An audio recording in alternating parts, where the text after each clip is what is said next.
Minasan konnichiwa, bonjour à tous.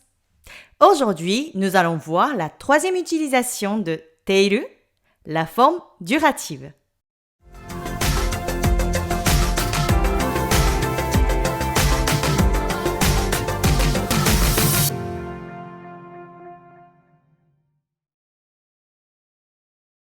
Avant de commencer, si vous ne savez pas encore comment conjuguer les verbes en T, allez voir la vidéo suggérée.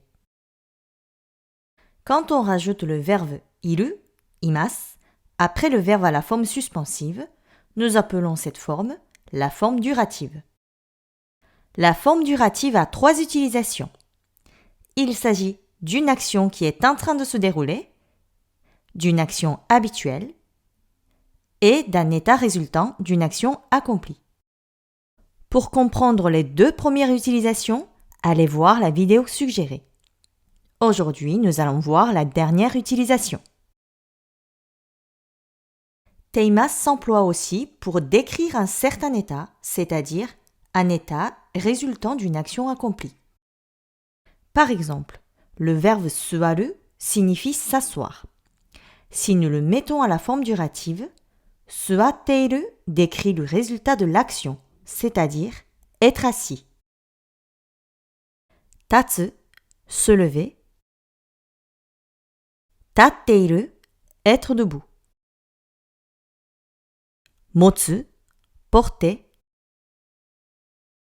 Motteiru, posséder. Kekkon suru, se marier.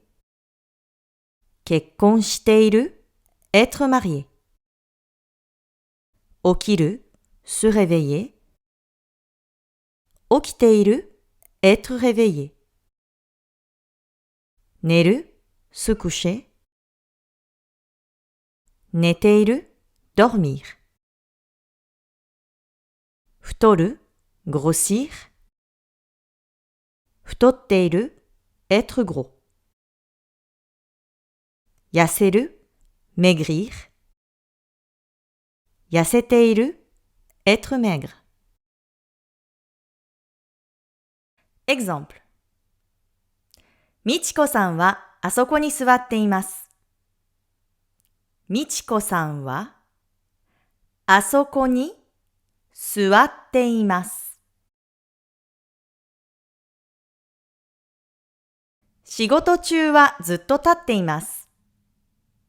仕事中はずっと立っています。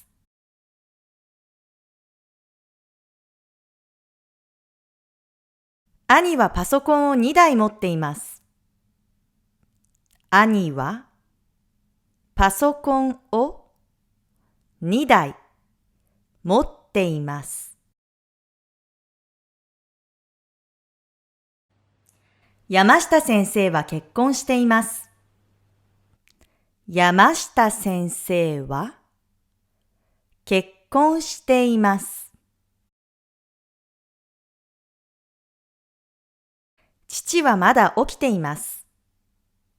父はまだ起きています。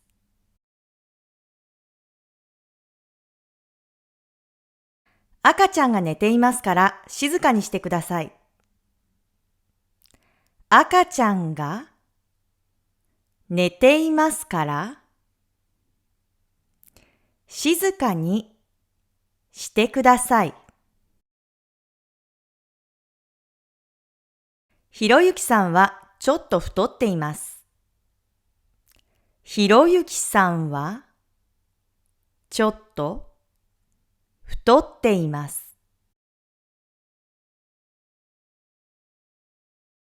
そのモデルはとても痩せています。そのモデルはとても痩せています。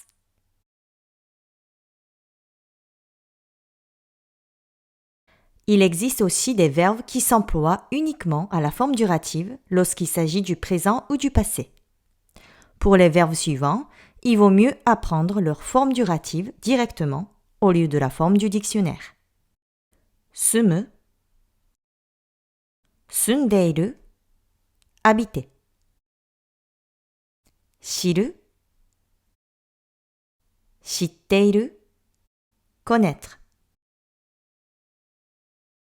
Exemple. 私は大阪に住んでいます。私は大阪に住んでいます。田中さんを知っていますか？田中さんを知っていますか？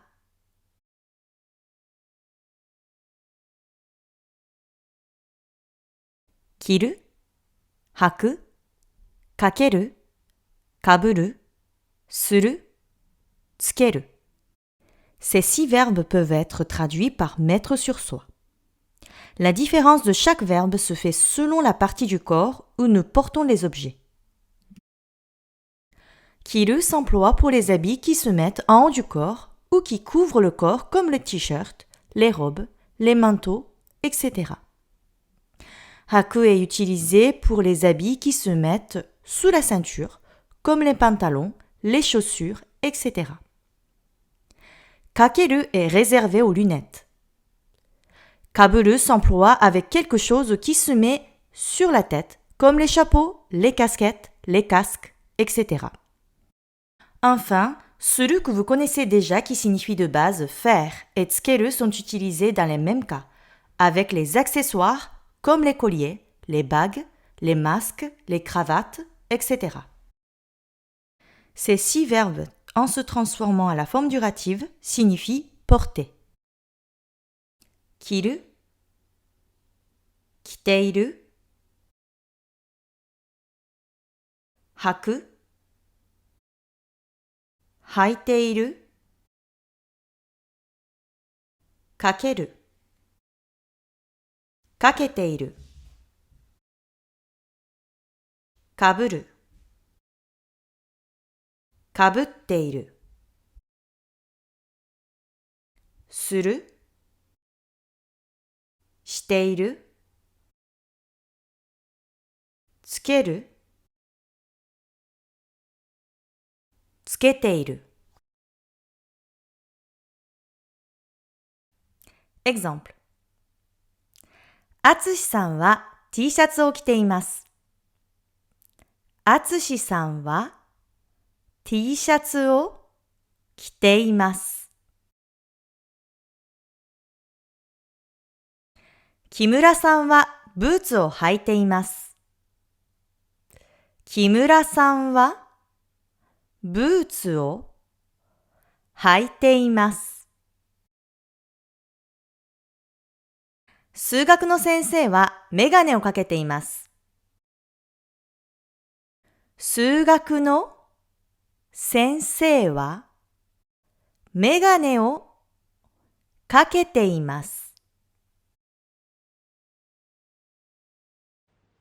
毎日マスクをしています。毎日マスクをしています。